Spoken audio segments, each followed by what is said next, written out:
Okay, good day mga boss. Yan. Maligayang pagbabalik at ngayong araw ay maglilinis tayo ng ating cable natin. Yan. Pati itong gearbox ay tatanggalin natin mamaya.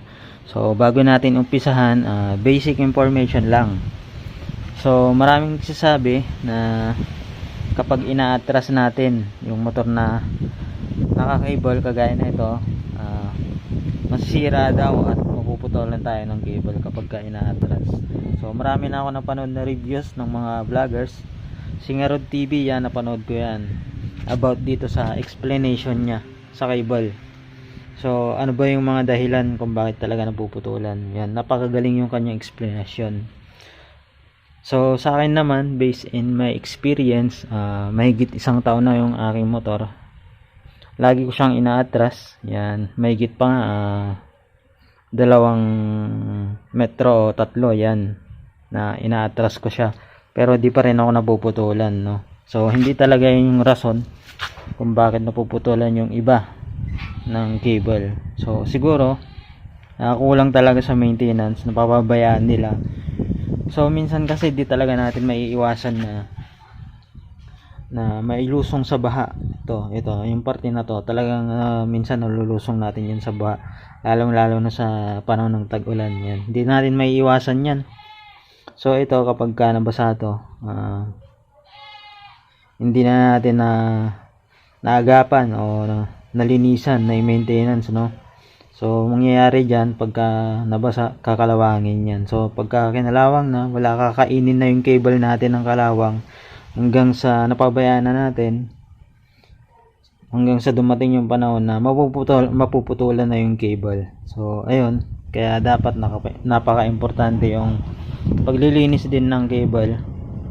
So ayun yung mga basic information na nalaman ko na hindi pala totoo kapag ina-atras yung motor natin, na yun, hindi totoo na mapuputulan tayo. So ayun, sa mga naniniwala, irespeto na lang natin kung ano yung paniniwala nila, di ba?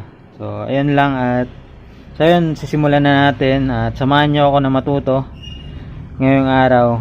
So let's go mga boss.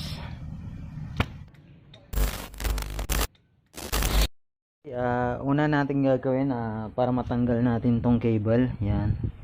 So para ma-access natin, una tatanggalin natin tong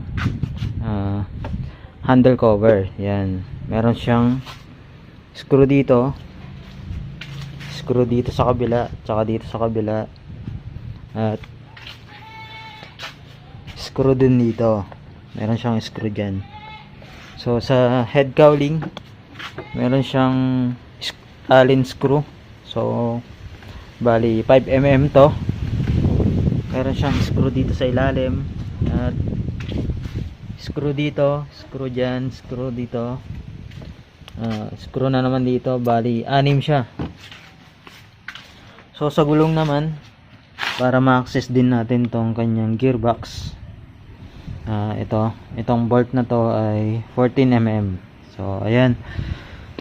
So ayan mga boss, at panoorin nyo na lang ako. Ito timelapse ko na lang. Yan.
after natin tanggalin sa motor natin, yan.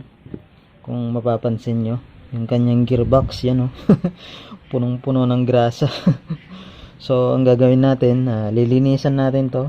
Tapos, papalitan natin siya ng panibagong grasa. Yan. So, hindi ko na ipapakita para hindi na humaba yung video. Papakita ko na lang pagka nalinis ko na siya. So, ayan. A few moments later. Ayan, nalinis na natin yung gearbox. Yan. Kung mapapansin nyo, no? Sobrang linis na. Natanggal na natin yung kanyang grasa sa loob na napakadami. Yan. Dapat konting-konti lang. Yan. So, mamaya lalagyan natin to ng grasa. Tapos, kung mapapansin nyo yung cable niya, ayan, no? Malinis na, malinis na. Oh, ha? Yan, malinis na, malinis na. Tapos yung kanyang housing, yung cable hose niya, mamaya lalagyan natin siya ng langis. Papatakan natin siya ng langis para yung mismong loob niya magkaroon ng dulas. Yan. Tapos itong cable niya, lalagyan din natin siya ng kaunting grasa. So ayun, mamaya ikakabit na natin siya.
Boss, ikinabit ko na yung ating cable, no? So, hindi ko na pinakita para hindi na mahaba yung ating video. So, kanina nilinisan natin. Nakita naman natin na marumi na. Medyo kinakalawang na. So, nilinis natin siya. At nilagyan ulit natin siya ng langis. Yung ginamit kong langis, use oil. Na engine oil. Pwede kayo gumamit ng bagong oil. Gear oil. Cooking oil, yun. Basta oil, pwede siya.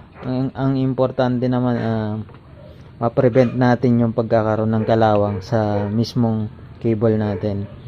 So, ayun, pati yung gearbox pala, nalinisan natin. Panibagong repacking ng grasa kasi kanina sobrang dami. So, ayun, at hindi ko na ipapakita yung pagkakabit ng head cowling, pati yung head cover. So hanggang dito na lang mga boss. Sana meron kayong natutunan sa araw na to. Sa mga bago pa lang, huwag niyong kalimutan mag-subscribe. Pakikalimbang na rin ang bell icon para lagi kayong updated sa aking video. So hanggang dito na lang mga boss, at maraming salamat. Ride safe.